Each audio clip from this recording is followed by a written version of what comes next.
Today, I'm gonna show you how to return an item on Amazon using quickly and easy steps. First, open Amazon and move to the top right corner where you see account and lists. Tap on it, then select your orders to view your recent purchase. Find the item you want to return and tap the Return or Replace Items button next to that order.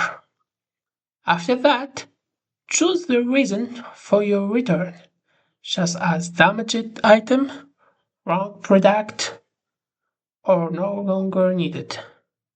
Next, select your preferred refund method and choose how to want to send the package back, such as drop off pickup, if available. Amazon will then provide a return label or QR code. Follow the instructions, pack the item securely, and send it back before the deadline. This fast Amazon tutorial is perfect for beginners in United States, UK, Canada, and Australia, or the worldwide. If this helped, like it, subscribe, and watch more Amazon how-to video.